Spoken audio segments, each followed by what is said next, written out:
Sir बहुत बहुत स्वागत आपका। एक जब बाजार में निराशा के बादल थे, आप ही थे जो बार बार जो है उत्साह बढ़ा रहे थे और कह रहे थे कि नहीं इन सब पे फोकस मत करिए, ट्रेड डील होगी, बातचीत चल रही है। फाइनली सर ये हो गया, कितने खुश हैं आप? पहली तो ये कि मतलब खुश तो बहुत होंगे आप, ये हम जानते हैं और आपके चेहरे से लग रहा है, लेकिन क्या एक्सपेक्टेशन है सर? क्योंकि अभी भी ये डर है कि ट्रंप साहब ने साइन की, ट्रंप साहब की तरफ से स्टेटमेंट आई है, कल को कुछ और पेच ना आ जाए इस डील के अंदर, जो फाइनल डॉक्यूमेंट्स है उसमें कहीं कोई शिकायत ना हो ऐसी कि बाजार को डर लग जाए। बाजार अभी भी उछलने से थोड़ा सा घबरा रहा है। पहला कमेंट आपका। देखिए, मेरा पहला कमेंट है कि देखिए, भारत पे भरोसा कीजिए, आगे पीछे जो भी होगा मानते हैं कि फाइन प्रिंट पढ़ेंगे कि एक सेक्टर के लिए नेगेटिव होगा, दूसरे के लिए पॉजिटिव होगा, ये सब चीज होगी। मगर हमने ईयू के साथ जो डाइल साइन किया और इंग्लैंड के साथ जो साइन किया, उसी का रिजल्ट है ये। मिस्टर ट्रंप के ऊपर दबाव था कि इंडिया के साथ कुछ ना कुछ करो, वो भाग दौड़ के बाकी देश के साथ टाई अप करके जा रही है, तो ये दबाव ही उनके मन को बदल दिया है। तो इसलिए इसमें मेरे को मजबूती ही दिख रही है। यस, सेक्टर स्पेसिफिक कुछ होता है, नंबर 1। नंबर 2, मैं आपके गेस्ट को सुन रहा था और मैं सहमत हूं कि ऐसे शॉर्ट टर्म ट्रेडर्स के लिए आज का दिन में खरीदना और अगले हफ्ते 2 हफ्ते में क्या होगा, इसमें बहुत सारी रिस्क हो सकती है। मगर एक लॉन्ग टर्म बायर इन्वेस्टर के लिए भले ही अगले 2-3 हफ्ते में थोड़ा सांस पकड़े मार्केट, थोड़ी गिरावट दिखाए, परवाह नहीं, बिकॉज ये सब 1000 पॉइंट की बात है। मैं साल एंड तक निफ्टी का 30,000 पार जरूर देख रहा हूं, तो उसमें आप 26,500 में खरीदे, 27 में खरीदे, 25 में खरीदे, क्या फर्क पड़ता है आपको? 1-2% की रिटर्न की फर्क है। तो लॉन्ग टर्म निवेश के लिए आज खरीदना है, नंबर 1। नंबर 2, मैं ये बात में भी सहमत हूं कि स्पेसिफिक स्टॉक सेक्टर को चेस मत करिए, क्योंकि वो रिटेल जो ट्रेडर्स है वो चेस करते हैं इस न्यूज के बेसिस पर। बट एज अ इन्वेस्टर आप ब्रॉडर मार्केट को खरीदे, क्योंकि जो चीज होती है ना कि ये अल्टीमेटली इकोनॉमी के लिए पॉजिटिव है। और याद रखिए कि स्टॉक मार्केट खाली 40% इकोनॉमी को रिप्रेजेंट करता है, मगर उसका इंपैक्ट स्टॉक मार्केट में आएगा जब बाकी इकोनॉमी दौड़ती है, उनकी नौकरियां बनती है, उसके बाद कंजम्पशन बढ़ता है और प्राइवेट कैपेक्स बढ़ता है। ये है इंडिया की स्टोरी जो आपको खरीदना है। ये नहीं कह रहे टेक्सटाइल गिर रहा था, अब ट्रेड डील के लिए पॉजिटिव, उसमें जाके खरीदो। निवेशक को वो नहीं देखना चाहिए। और अगर कोई सेक्टर एलोकेशन करना है, मेरा मानना है कि कॉन्ट्रा कीजिए, 1 साल का रिटर्न देखिए, कौन सा सेक्टर ने वर्स्ट परफॉर्म किया उसको आप बिल्डअप करिए, बिकॉज अल्टीमेटली इकोनॉमी का बेनिफिट सभी सेक्टर को ऊपर उठाएगा। तो जैसे देखते रियल्टी मैंने देखा, आईटी मैंने देखा, ये सब लास्ट 1 ईयर में बहुत खराब परफॉर्मेंस दे रहे हुए हैं।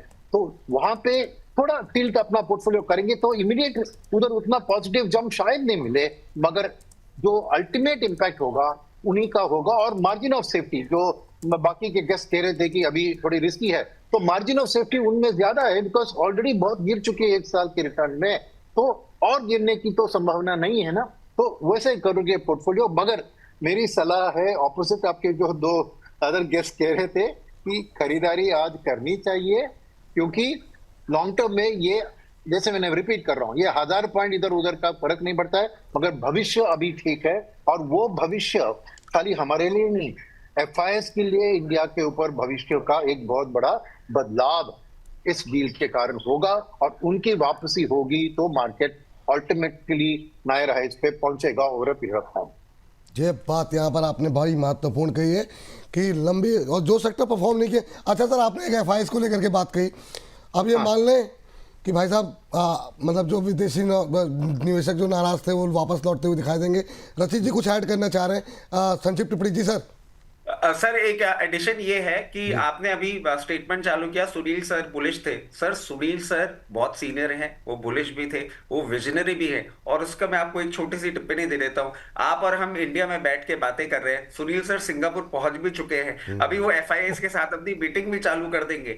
तो ये बात आप जो बोल रहे हैं ना कि वो अकेले थे, डेफिनेटली वो अकेले थे, और अभी जो सीनियर हैं वो अब एफआईएस से मिलने के लिए ऑलरेडी सिंगापुर पहुंच चुके हैं। नहीं, इसीलिए तो सर से मतलब उठाया गया सुबह सुबह कि सर थोड़ा सा मतलब बताइए कि अब इस तेजी के बाद कहाँ खरीदें सर। लेकिन एक चीज़ बताइए ज़रा, आपने बात की रियल्टी की, आपने आईटी की बात की, लेकिन जो सेक्टर सीधे सीधे प्रभावित हो रहे हैं, जैसे टेक्सटाइल है, एक्सपोर्ट से जुड़ी कंपनियां हैं, उनका नाम नहीं लिया आपने। वहाँ पर आज अच्छी तेज़ी भी है। क्या आपको लग रहा है कि मतलब अभी 15-20%, 30% की तेज़ी जो आ चुकी है, 10-15-20% सब में, तो अवॉइड करना चाहिए अभी और फोकस रियल्टी जैसे शेयरों पर करना चाहिए, ये कह रहे हैं? नहीं, मैं इसलिए कह रहा हूं कि आज तो खुलेआम जो मार्केट में एक खबर है उसको खरीदना एक बच्चे की बात है ना, उसमें दिमाग की जरूरत ही नहीं है, राइट। मगर क्या मैं कह रहा हूं कि कौन जाने कि इस डील में विन विन होने की कोशिश दोनों तरफ करेंगे। डील तो हो गई, मगर कहीं ना कहीं इंडिया को कुछ यील्ड करना होगा, कहीं ना कहीं यूएस को कुछ यील्ड करना होगा। तो ये विन विन नहीं, एक विन लूज का मैचिंग होगा ना। तो उस लूज में कौन से सेक्टर में क्या तरह की फाइन प्रिंट में आती है ये पता नहीं, तो आज जाके उनको चुनना जो। और बाजार में एक सत्य जो है ना कि buy on the rumour sell on the fact, आज फैक्ट हो गया है ट्रेड डील। तो इसीलिए वो जो कह रहे थे ना कि आज प्रॉफिट बुक करो, क्योंकि वो जो सब जाके हर्ड मेंटालिटी में जाके खरीद रहे हैं, उसके पीछे भागने की बिल्कुल मत कीजिए। वही मैं कह रहा हूँ, ब्रॉडर मार्केट को खरीदना है और जो गिरा है उसको ज्यादा खरीदना है, क्योंकि आज तेजी बच्चे को भी पकड़ेंगे, आपके जूते पॉलिश वाले को पकड़ेंगे, वो भी बताएगा कि टेक्सटाइल खरीदो, लेदर खरीदो। सबको पता है कि हम एक्सपोर्ट कर रहे हैं, तो उसमें कोई समझदारी नहीं है ना, वो कोई भी कर सकता है। तो आप भी क्यों ऐसे हर्ड मेंटालिटी में पहुंच रहे हैं?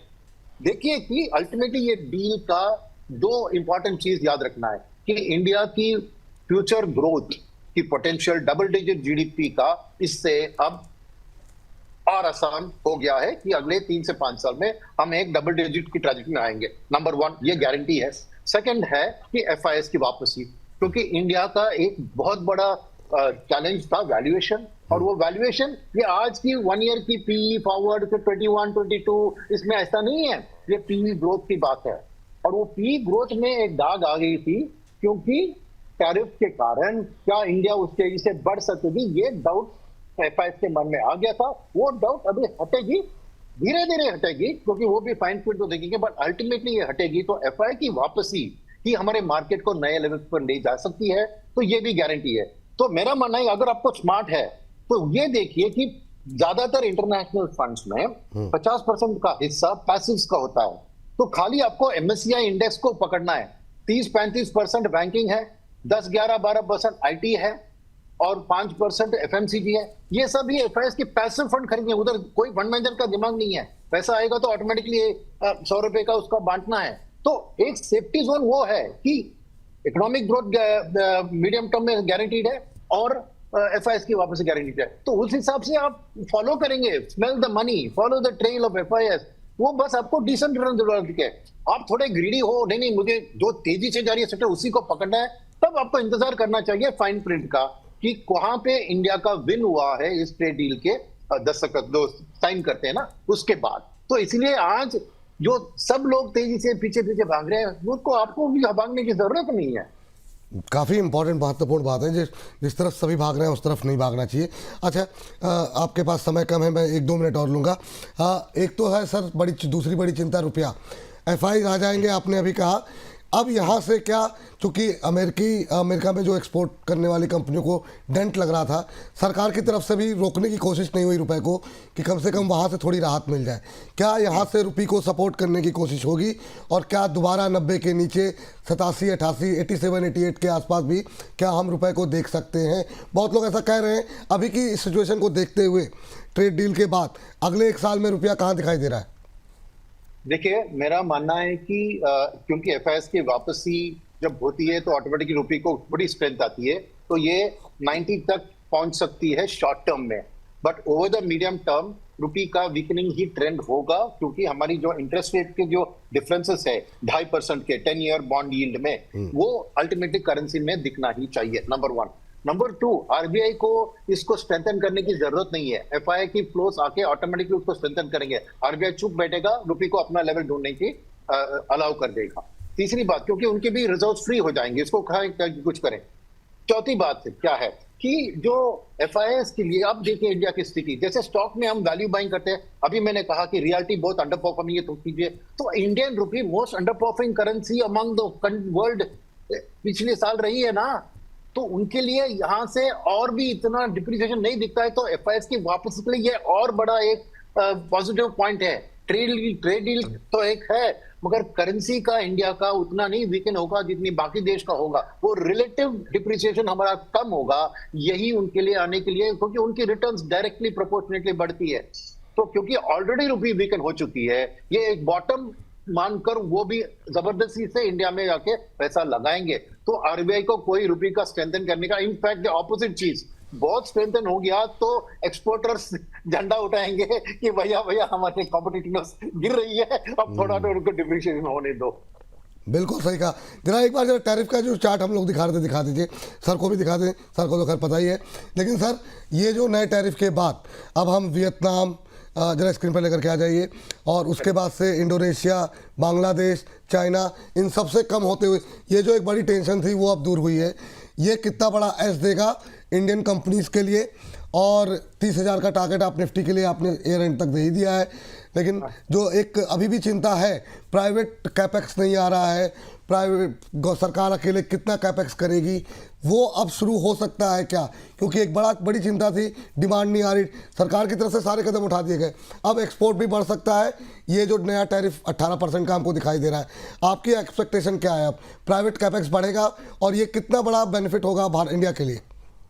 देखिए, ये एक साइकोलॉजिकल बेनिफिट है, क्योंकि ये स्थिति टैरिफ के लगने से पहले यही थी ना, उनके ऊपर 18, हमारे ऊपर 18, यानी लेवल प्लेइंग फील्ड है। अब इंडिया का कॉम्पिटिटिवनेस, प्रोडक्टिविटी, स्किल लेवल, ये सब सामने आनी चाहिए। 1 सेकंड, ये मौका है, खाली इन देशों के साथ हमारी कंपटीशन नहीं होनी चाहिए, हमें होनी चाहिए जो महंगी वाली चीज जो अमेरिकन पब्लिक खरीदती है उसको। अब ये सब सस्ते चीज, लो एंड टेक्सटाइल्स, लेदर, ऐसे पे अरे हम उससे कैसे कम करें, वो चाहिए। मगर हमारी ग्रोथ अच्छी तरह होगी तो वो होगी एक वैल्यू एडेड प्रोडक्ट जिसमें हाई टेक्नोलॉजी और प्रोडक्टिविटी इन्वॉल्व हो, उसको जा। और उसके लिए क्या जरूरी है इस ट्रेड डील में, जो मैं देखूंगा गौर से, कि क्या अमेरिकन कंपनीज को आमंत्रित किया जाए कि आप अपना कारखाना इंडिया में लगाए, इंडियन लेबर का एडवांटेज उठाए, इंडियन लैंड का एडवांटेज उठाए और री एक्सपोर्ट आपके देश को करे, आप वो टेक्नोलॉजी और स्किल लेवल लाइए।